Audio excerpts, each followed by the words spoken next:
Yes. May I help you? Actually, I've been told by a mutual acquaintance that it might be the other way around. Were you followed?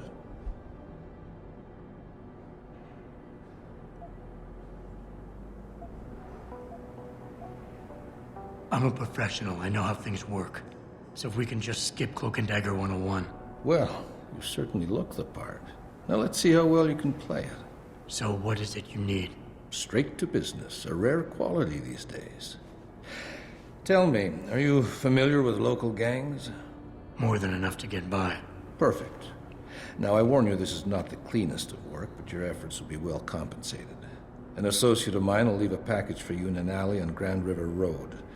You will retrieve this package and then use it to deal with a problem of mine. Permanently. Who's the target? Someone who won't be missed, I assure you. A ganger that goes by the name Double T. Hangs around in an apartment near Earl's Court. It's not likely that he'll be alone, just as it's not likely the people keeping him company will be of the pleasant sort. You can't miss him. He's got prominent and rather tasteless augmentations to his face and arms. You're telling me you went through all this trouble to hire me, just so I can eliminate a banger? That would be a tad overkill, I admit. No, eliminating the target with the weapon provided to you is only the first part of your assignment. Once you've dealt with Double T, I need you to sneak into Derelict Row and plant the murder weapon among the Baller's weapon stash. Unnoticed. Kill a member of the Motor City Bangers, then plant the murder weapon in the rival gang's weapon stash. You're trying to start a war. Hopefully.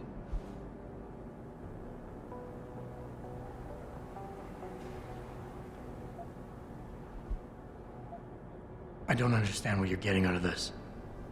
It sounds to me like you're just the middleman for someone else. You think too much, my friend. This could prove to be a source of great personal discomfort for you in the near future.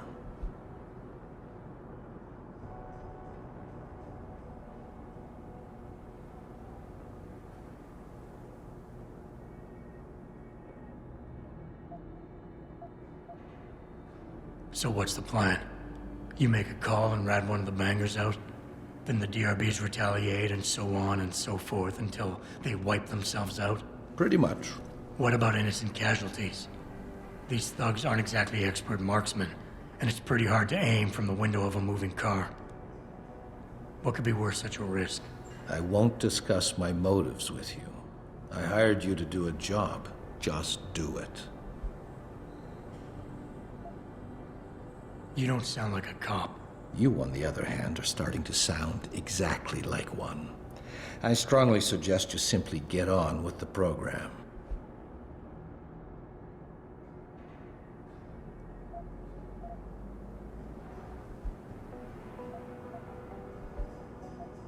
I need a more precise location on the target. There's a small back alley known to the locals as Earl's Court. You can access Double T's building using the fire escape. He's in one of the apartments on the 4th floor.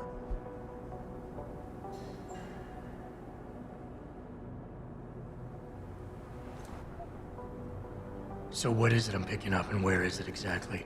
There's a rather luxurious apartment complex on Grand River Road. In front of it, on the other side of the street, you'll see a door that leads to a maintenance corridor. In the first corner of that corridor, you will find a crossbow hidden amongst the trash and debris. Use it to kill Double T. I can get inside Derelict Row, but where can I find their weapon stash? Look for an old concrete structure that is boarded up and condemned. I believe they stock their supplies right underneath it.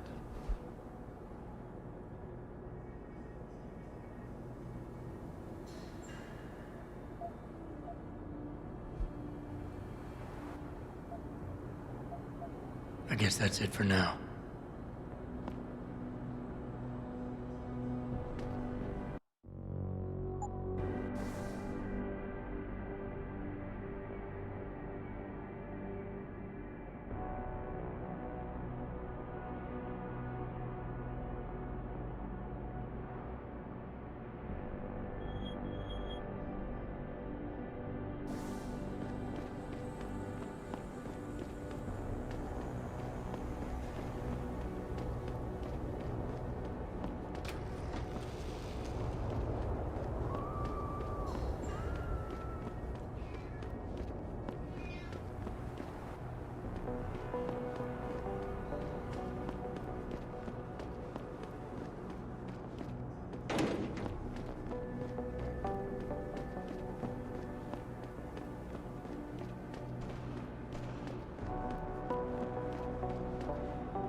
I hope you ain't here looking for trouble, my friend. That would be a mistake you don't want to make. I ain't no guinea pig. Ain't no whale.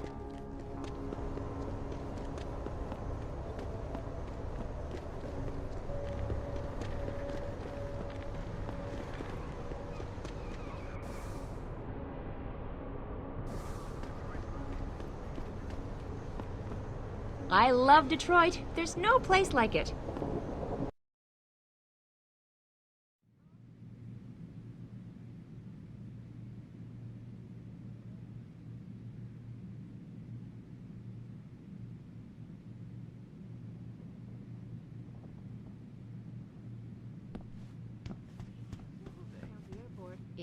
Have you found anything? Please, I've got to know what really happened to Megan.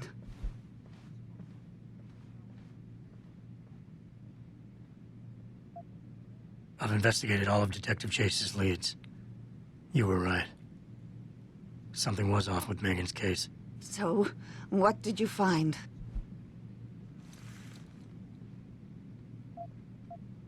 An officer assigned to the case was asked to get rid of a major piece of evidence.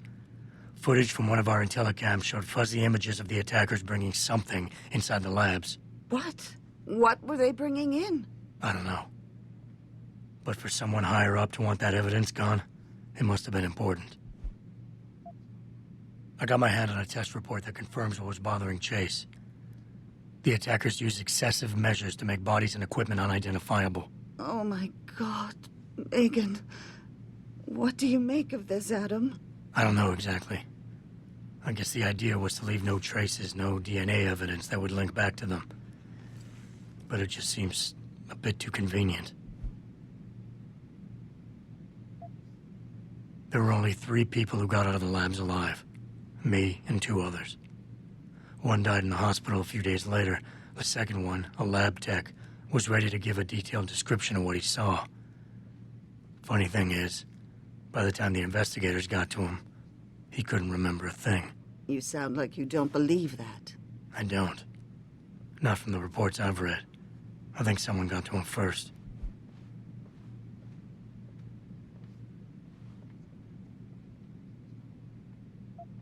Someone in the government, a man named Manderley, ordered that a specially appointed medical examiner perform the autopsy. He bypassed the local ME. Simply put, that's not a good sign. It sure doesn't sound good.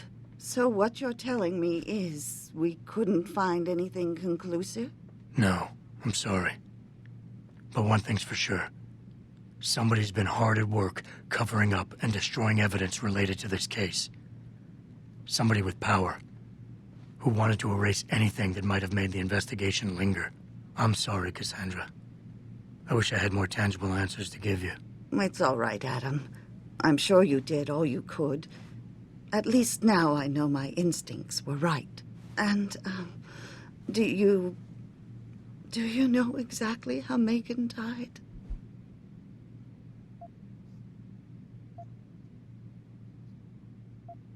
I read the reports. She didn't suffer, Cassandra. I can promise you that.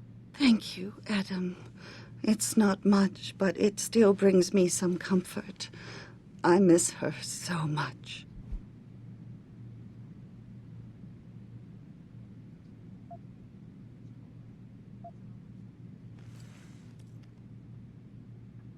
Don't worry, Cassandra. This is not over. I don't know how or when, but I will get to the bottom of this. I knew I was right to trust you, Adam. But please, be careful. It's strange. I thought knowing what really happened would make me feel better. But nothing will ever justify this. My daughter is gone, and I'll never get her back. I wish I could be sure she gets justice. Trust me, she will. Earlier in the week, but police decided to shut down the legal rally prematurely and closed the broadcast.